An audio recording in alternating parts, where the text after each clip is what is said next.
Hello রেনার্স, আমি খুব তাড়াতাড়ি ভিডিওটা বানাচ্ছি ভার্ডিক্ট আসার পর যে আনোয়ার আলী কেসের ভার্ডিক্ট ফাইনালি বেরিয়ে গেছে আর ডিসিশন নেওয়া হয়েছে যে আনোয়ার আলীকে 4 মাসের জন্য ব্যান্ড করা হবে ফুটবল থেকে। হ্যাঁ, 4 মাস আনোয়ার আলী কোনো ফুটবল খেলতে পারবে না। তার মানে এই যে আইএসএল আসছে ওতে যে আনোয়ার আলী ইস্ট বেঙ্গলের হয়ে সাইন করেছিল, এই 4 মাস তো খেলতে পারবেই না। তার মধ্যে পড়ছে সেপ্টেম্বর, অক্টোবর, নভেম্বর, ডিসেম্বর, মানে এই বছরটা আনোয়ার আলী কোনো ম্যাচেস ইন্ডিয়ার মধ্যে এআইএফএফ এর আন্ডারে খেলতে পারবে না।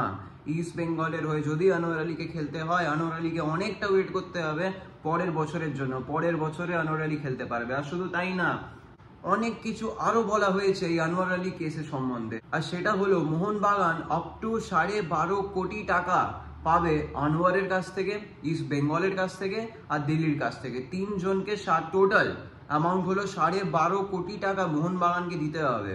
আর এর সাথে আরো ব্যাপার আছে, সেটা হলো দিল্লি এফসি আর ইস্ট বেঙ্গলকে সেম ব্যান দেওয়া হয়েছে। আর সেই ব্যানটা হলো ট্রান্সফার ব্যান। ইস্ট বেঙ্গল আর দিল্লি দুটো রেজিস্ট্রেশন পিরিয়ডে কোনো প্লেয়ারকে সই করাতে পারবে না, কোনো প্লেয়ারকে ট্রান্সফার করাতে পারবে না। এই ভার্ডিক্টটা এসে গেছে। তার মানে এই যে আপকামিং উইন্ডো আসছে জানুয়ারির, আর পরের সামার উইন্ডোতে ইস্ট বেঙ্গল আর দিল্লি কোনো প্লেয়ার সাইন করাতে পারবে না। এটা দিল্লির জন্য তো খুব একটা ইম্পর্টেন্ট নয়, এটা অবভিয়াসলি ইম্পর্টেন্ট, কিন্তু দিল্লি এফসি অত টপ কম্পিটিশনে খেলে না যে সবসময় প্লেয়ার আপডেট করতে হবে। কিন্তু ইস্ট বেঙ্গলের জন্য এটা খুবই খুবই বিপজ্জনক নিউজ, কারণ প্লেয়ার না আনতে পারা ওদের জন্য একটা খুব বড় ড্রব্যাক হবে।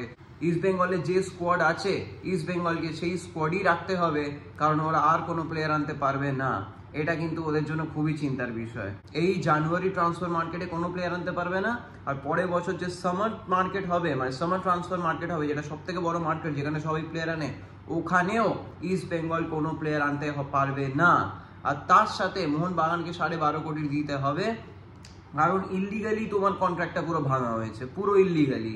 এরকম করে যে প্লেয়ার কন্ট্রাক্টে আছে ভাঙিয়ে নিয়ে চলে যাওয়া উচিত না, আর এইটাই বলে দিয়েছে। এটা ইল্লিগাল ব্যাপার হয়েছে। এটাই ছিল আনোয়ার আলীর কেস, যে এই যে ব্যাপারটা হচ্ছে, এত বড় একটা ব্যাপার হচ্ছে। ব্যাপারটা কি আপনারা যদি না জানেন, আমি আগেও ভিডিও বানিয়েছি, আই বাটনে আছে, আপনি দেখতে পারেন। যে সুপ্রিম কোর্ট বলে দিয়েছে এই যে রেজিস্ট্রেশন হয়েছে আনোয়ার আলী মোহনবাগান থেকে ইস্ট বেঙ্গলে, যে প্লেয়ার অলরেডি কন্ট্রাক্টে আছে তাকে আবার কন্ট্রাক্ট দিয়ে অন্য ক্লাবে নিয়ে যাওয়া হলো, অলরেডি কন্ট্রাক্টেড প্লেয়ার, এটা ইল্লিগাল, এটা জাস্ট ইল্লিগাল। ঠিক আছে, এটা একদমই লিগাল না, এরম হয় না, এটা বলে দিয়েছে। ঠিক আছে, ওই জন্য 12.5 কোটি টাকার কম্পেনসেশন দিতে হবে ইস্ট বেঙ্গলকে। আর তার সাথে সাথে ইস্ট বেঙ্গলে ট্রান্সফার ব্যানও খাবে দুটো উইন্ডোর, জানুয়ারির আর পরের সামার উইন্ডো। এটা খুব বড় ব্লো ইস্ট বেঙ্গলের জন্য। এই যে ভার্ডিক্টটা হলো, এই ভার্ডিক্ট নিয়ে অনেকেই অনেক কিছু বলছে, অনেকের অনেক অপিনিয়ন থাকবে, অনেক ডিফারেন্ট অপিনিয়ন থাকবে। আপনার কি অপিনিয়ন? আপনার কি মনে হচ্ছে এই ভার্ডিক্টটা ঠিক ছিল কি ভুল? আপনি আমাকে কমেন্টে জানান যে আপনার মতে এই যে ডিসিশনটা নেওয়া হয়েছে এটা ঠিক না ভুল, এটা আপনি আমাকে জানান। হ্যাঁ, এটা তো মানতে হবে যে ইস্ট বেঙ্গলের খুব বড় ঝটকা লাগলো এতে। ফার্স্ট ওরা যে প্লেয়ারকে তুললো এত টাকা দিয়ে, 5 বছরের কন্ট্রাক্ট দিয়ে, সেই এখন 4 মাস খেলবে না, পরের বছর খেলবে। তারপর ওর ফর্মে আসতেও টাইম লাগবে, এত বছর মানে এতদিন, এত মাস, 4 মাস ফুটবল না খেলে হাইস্ট লেভেলে, কম্পিটিটিভ লেভেলে। তার ওপর মোহনবাগানকে 12.5 কোটি টাকা দিতে হবে। তার ওপরে মেইন যেটা ব্লো, আমি টাকার কথা ছেড়েও দিলাম, ওদের কাছে ধর টাকা যদি থাকে দিয়েও দেবে, ঠিক আছে, টাকার কথাটা আমি ছেড়ে দিলাম, ফাইন্যান্সিয়াল ব্যাপারটা, ওটা যদিও খুব বড় জিনিস একটা ক্লাব চালানোর পক্ষে, তার সত্ত্বেও আরেকটা জিনিস হচ্ছে দুটো ব্যান খেয়েছে, দুটো ট্রান্সফার ব্যান। এটা কিন্তু খুব বড় ঝটকা। সেম স্কোয়াড নেই থাকতে হবে পরের বছরেও।